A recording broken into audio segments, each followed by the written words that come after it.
Assalamualaikum Baraya. Baraya tidak akan dapat sesuatu yang berharga dari video ini selain keluh kesah dan amarah.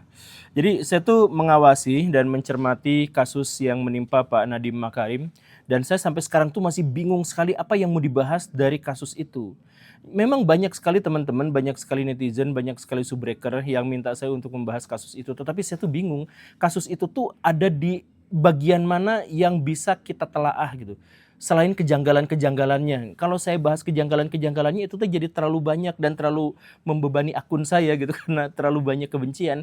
Tapi ya seperti itu kurang lebihnya Baraya. Ini contoh kemarin baru-baru ini jaksa menuntut Nadiem Makarim untuk mengembalikan uang 5,6 triliun rupiah yang dianggap sebagai kesalahan Nadiem Makarim.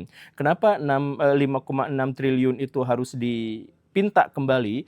Alasannya adalah karena Nadiem Makarim pernah punya uang seperti itu, sebesar itu, dan tidak bisa membuktikan uang itu tuh berasal dari mana. Ini kocak luar biasa Baraya. Ini saya tuh bener-bener mumet gimana ceritanya ada seorang jaksa yang ngomong seperti ini.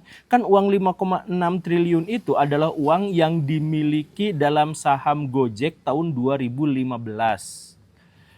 Jadi ini nggak ada hubungannya sama sekali dengan Kementerian Pendidikan karena Pak Nadiem itu diangkatnya tahun 2019. Nah ini uang yang dimiliki tahun 2015 itu diungkit-ungkit. Dan masalah berikutnya adalah jaksa mengatakan Pak Nadiem Makarim tidak bisa membuktikan uang itu tuh bersumber dari mana. Kan dari Gojek.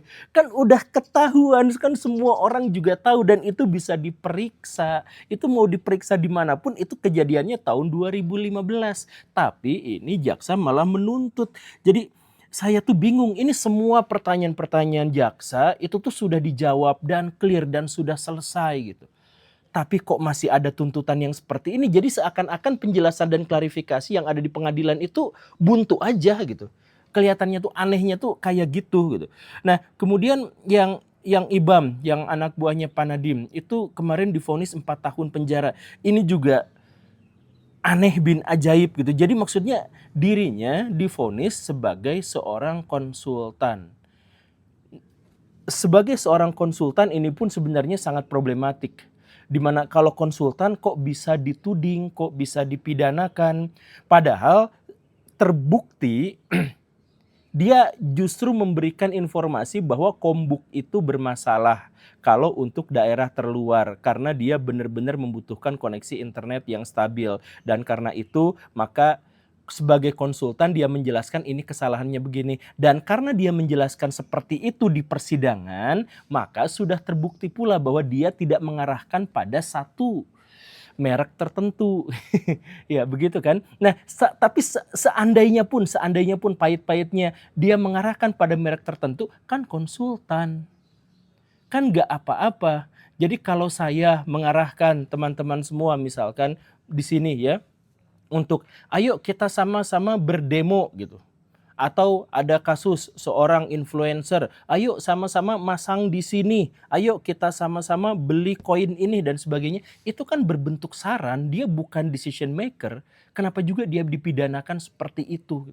Jadi ya balik lagi dalam alam pikiran saya, hukum di Indonesia tuh udah bener-bener buta, udah bener-bener pikun, udah bener-bener lumpuh. Dia tuh seperti mainan orang-orang yang berkuasa aja. Saya bukan pakar hukum dalam hal ini, tapi orang-orang hukum di sekitar saya juga berkata hal yang sama, bahwa di sini tuh ada sebenarnya banyak hal yang terlalu janggal dan hal yang terlalu berlebihan. Kalaupun Nadiem salah, ya kesalahannya ada di titik administratif gitu, di mana dia mengeluarkan sebuah kebijakan yang kebijakan itu ternyata tidak semenguntungkan kalau dia mengeluarkan kebijakan yang lain, misalkan yang seperti itu, gak ada selain itu gitu.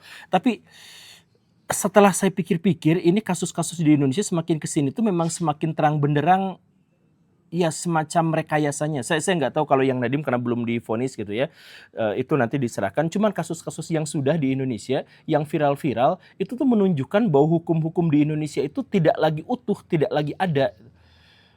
Kasus-kasus misalkan Amsal Sitepu, kasus demonstran Wawan Hermawan, kemudian ada Pak Hasto, kemudian dan Pak Tom Lembong gitu ya. Kemudian ada kasus Fandi Ramadan, ABK Kapal, ada kasus Ibu Puspa Dewi gitu ya. Kemudian ada penyiraman air keras dan sebagainya. Itu tuh di muka publik, di mata rakyat yang melihatnya, itu rekayasanya udah jelas-jelas kelihatan banget gitu. Itu tuh udah dihukum, nanti dibebaskan, gini, hore. Kemudian ada yang disiram sama air keras, hore gitu. Ya udah sebatas itu gitu. Kritikan, masukan, caci maki rakyat Indonesia, kelihatannya tuh udah kosong aja, udah kayak membentur batu yang begitu kerasnya aja gitu. Kan jadi seingat saya ya, di zaman Pak SBY, di zaman Pak Jokowi, rekayasa hukum juga banyak. Di sana tuh kasus-kasus menyedihkan juga banyak gitu.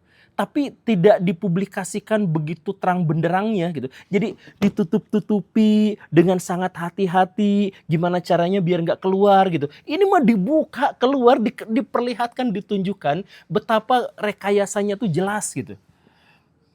Kok dan ini tuh terlihat kayak misalkan yang terbaru gitu ya, kasus-kasus ada orang nobar, kemudian digerebek dan kemudian dibubarkan. Itu kasusnya itu sampai puluhan. Dan itu tuh melanggar HAM. Dan kita semua tahu itu. Bahkan Menteri HAM-nya udah ngomong bahwa tidak boleh seperti itu, harus ada pengadilan dan sebagainya. Tapi tetap berlanjut. Jadi sekarang pelanggaran hukum itu terang-terangan dilakukan oleh aparat, dilakukan oleh para politisi. Dan biarkan aja gitu. Seakan-akan mereka tuh ngomong, ya sudah kan koalisi semuanya sudah ada di mereka. Kemudian aparat-aparat kan sudah dapat jatah MBG. Kemudian kalangan agamawan sudah dikasih tambang. Kemudian aktivis-aktivis sudah dibungkam. Jadi sok aja kritik, nggak apa-apa, nggak akan peduli juga, kita nggak akan runtuh, nggak akan apa-apa gitu. Seakan-akan tuh nantangin seperti itu gitu. Jadi kasus-kasus yang ada sekarang ini tuh benar-benar menunjukkan ada hal yang bermasalah, ada sesuatu yang janggal, tetapi dilanjutkan aja begitu saja gitu. Makanya dalam hal ini Indonesia tuh sudah tidak perlu lagi untuk berpura-pura demokratis gitu. Mungkin ini tuh terinspirasi oleh kemenangan Pak Prabowo Subianto. Kan Pak Prabowo itu pemilu tuh kalah, sekalinya menang curang. Dan curangnya juga terbuka gitu kan, dan diekspos kemana-mana gitu kan. Dan bahkan Pak Prabowo dalam perdebatannya juga mengatakan, ya jangan kayak anak kecil, ya silakan saja. Kalau lihat saya seperti ini, kalau suka ya silakan pilih, kalau enggak ya jangan, ya sesimpel itu kan. Kita ini bukan anak kecil, Mas Anies. Ya. Anda juga paham ya. Sudahlah ya. Sekarang begini, intinya rakyat yang putuskan, rakyat yang menilai. Kalau rakyat tidak suka Prabowo dan Gibran, nggak usah pilih kami, saudara-saudara sekalian. Dan saya tidak takut tidak punya jabatan, Mas Anies. Sorry ya. Sorry ya.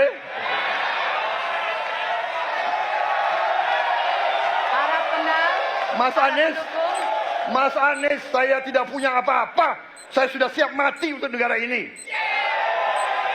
Nah, jadi ini kan kecurangannya terbuka dan terang-terangan gitu. Dan saya tuh khawatir jangan-jangan ketika pemimpin kita sudah terlihat dengan situasi yang seperti itu, kemudian orang-orang di bawahnya juga mikir, ah ya udah kita melakukan tindakan kecurangan juga nggak apa-apa, udah kelihatan semuanya kok gitu.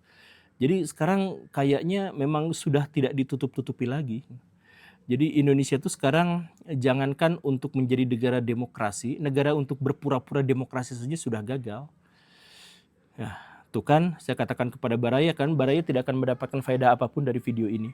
Ini hanya keluh kesah, ini hanya kemarahan saja. Terima kasih karena sudah menyimak, saya Guru Gembul. Assalamualaikum warahmatullahi wabarakatuh.